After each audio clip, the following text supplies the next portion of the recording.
And good morning, I'm Stephanie Ramirez. Time right now, 4 o'clock on this Friday, July 31st. Thank you for starting your morning with us right here on Fox 5 and streaming on Fox Local. Here's what's happening today. Right now, could a major deal be on the table between Israel and Hamas? We're breaking down the president's latest move to try and bring peace to the Middle East. And Fox 5 is tracking your weekend forecast. Hotter temps set to move into the DMV, as well as some rain, but will it be a total washout? We'll have more. And a new school year almost here, so you better start preparing your wallet now. The major sticker shock coming back for back-to-school shoppers. Fox 5's Morning starting right now.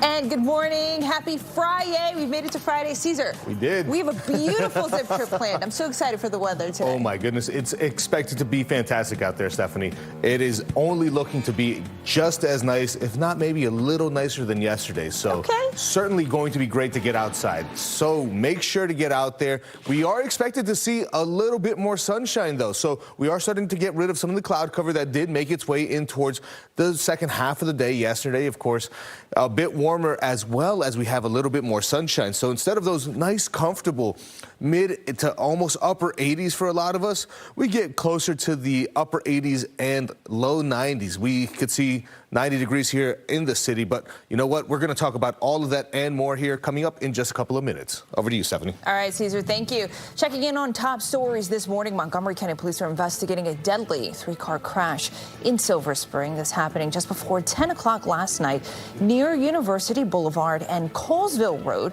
One man was pronounced dead on scene. The other suffered non-life-threatening injuries. University Boulevard and Colesville Road both closed for several hours last night, but it is back open this morning. Fairfax County police are looking for help and trying to find a missing 12-year-old. Michael Morgan was last seen yesterday morning in these surveillance images taken along Route 50 in Chantilly.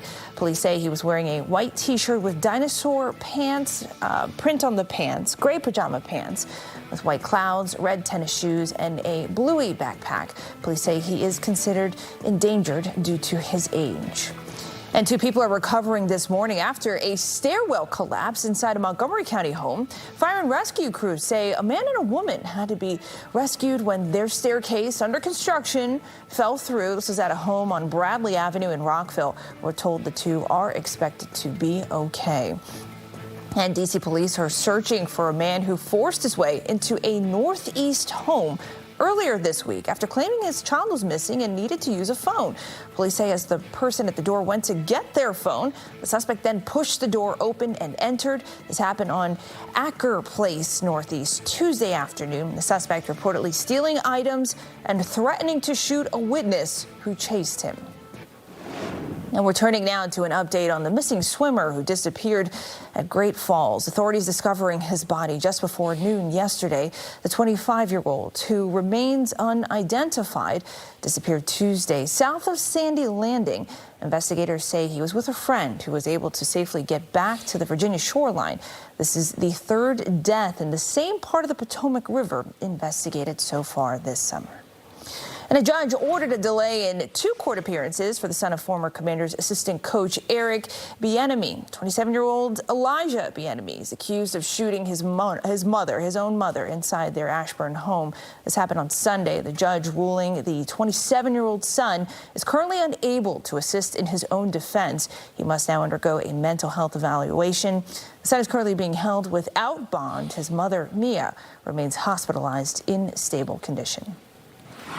There's a suspect at large after an attempted armed robbery at the Shaw Skate Park in Northwest D.C. Police saying 3 skaters were held at gunpoint as the suspect demanded $20 from each of them. This happened just before 8:30 Wednesday night. One father saying the skate park tends to be a safe space, but he is now sharing concerns. Sounds pretty bad. And I recognize a lot of these guys here. They're always here, and they're also really surprised and upset about it. So, like I said, really good community, really unfortunate that it happened. I guess I'll keep coming back. I don't know. I'm going to go tell my wife, and maybe not after today, but I won't leave him here by himself anymore, that's for sure. And police say nothing ended up being taken. No one was hurt. The suspect drove away in a gray Lexus sedan. Returning now to a Fox 5 exclusive, we are hearing from the family of a D.C. rapper. It's just 29-year-old Kayvon Maynor, also known as Fat Swag, who was shot and killed Wednesday afternoon in Northwest D.C. The shooting happened on 5th Street in the Shaw neighborhood at around 2:15 in the afternoon. Officers responded, finding him and another man shot. The other man is recovering at a local hospital. Maynor's family wants to know who killed him and why. I'm angry about the violence that's going on in D.C. and I miss my nephew. And right now I'm hurting for his daughter, who's about to turn 8 years old, and the rest of my family members, his siblings, his cousins. We're all just having a hard time at this time. And police tell Fox 5 they're looking for a white Honda possibly connected to the shooting. Call D.C. Police if you have any information. We're going to change gears now, heading outside 4:05 this morning, and there goes the camera at the wharf showing some traffic moving. It's a beautiful morning. I feel like a light jacket may also be needed, which is funny to say in the middle of the summer. But. Right? No, it's definitely one of those mornings, Stephanie. You know, we're only in the 70s, of course, slowly dropping down still some, but for the most part, still beautiful weather overall, right? You could see yesterday, most of us were well in that low to mid 80s range, and that is certainly something, you know, that we don't see here at the end of July. This nice little almost fall-like weather, at least we'll say early September, right? So this is really what we've been seeing over the last few days. Things, though, are starting to change. Again, we're seeing that temperatures, again, slightly warmer, with a few of us still well in towards parts of those 70s, and there are a few 60s sprinkled in as well, but it is certainly a milder start to the day. And the good thing is we're going to see a lot of sunshine. So sunshine is expected to be plentiful out there, allowing us to get back in towards those mid to upper 70s by about 9 a.m. Then as we head towards 5 p.m., look at that. Temperatures will be back at least to 90 degrees here in the city. We could stay more or less towards those mid to upper 80s here for most of the area, especially in the suburbs, as we continue to see a nicer setup overall. But hey, the weekend is expected to start to slowly change on us. But you know what? I'll have more details on that here coming up in just a couple of minutes. Over to you. All right, thank you, Caesar. Let's get a look outside. Want to warn you about the outer loop of the Beltway by Cabin John. There is construction between the Claire Barton Parkway and the GW Parkway. It is in the clearing stages as well, in the left lanes, though. So you do have a short delay there, about 5 minutes going through that work zone. 4:07 right now. This morning, President Donald Trump signaling peace could be coming for Israel and Hamas. This is according to the president. A deal has been struck for Israel to withdraw and for Hamas to disarm in Gaza in phases. A source with Hamas also confirming that the tentative agreement, which says heavy weapons, will be kept under Palestinian control and not Israel. Meantime, a new report shows America's weapons stockpiles are dwindling. Researchers at the Center for Strategic and International Studies now estimate that the U.S. has fewer than 900 Patriot interceptors and 300 ballistic missile interceptors. The Pentagon insists it has all it needs to finish the war against Iran, despite Defense Secretary Pete Hegseth calling on Congress to pass the department's budget. We're not in a comfortable place, which means you take on risk. Not funding this department at $1.5 trillion, I believe, is the greatest threat that our nation faces. The report found it could take 3.5 years to replenish the supply of interceptors once a contract is signed. And as the president's pick for Attorney General stalls in the Senate, the president now says he may pull Todd Blanche's nomination entirely until after the midterms. This comes as two outgoing Republican senators, John Corwin and Tom Tillis, continue to hold their support. The reason behind the protests goes back to the Justice Department's controversial settlement agreement between President Trump and the IRS that would have created the now scrapped Trump Anti-Weaponization Fund, and which also shields the president's family and his business from audits.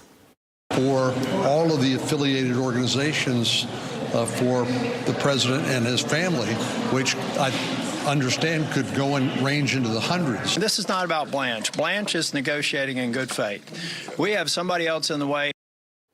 And both Corwin and Tillis are leaving office in January. President Trump has suggested he would keep Blanche on as acting attorney general until then. President Trump's pick to lead the CDC is moving closer to Senate confirmation. The Senate Health Committee voted 13-10 to advance Erica Schwartz's nomination to the full Senate. This is with Virginia Senator Tim Kaine joining Republicans in the vote. Lawmakers have raised questions about whether Schwartz will stand up to Health Secretary Robert F. Kennedy Jr. on vaccine policy and other science-based issues. She's the third Trump nominee for the office in the past 18 months.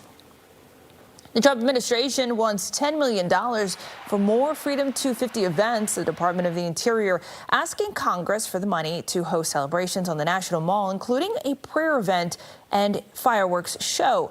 The Washington Post reporting the funding will be used to help boost security. It's facing pushback from some in Congress, though, who point out that the administration already received $150 million for Freedom 250 events.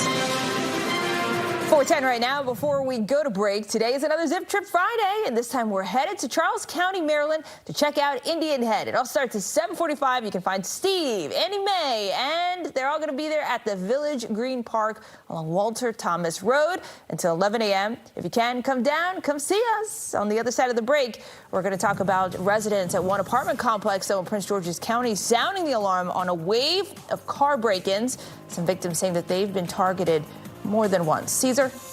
Well, right now, Stephanie, we do deal with a lot of high pressure, allowing us to have more sunshine than not as we wrap up the work week. What does the weekend hold for us? Well, I'll have that answer after the break.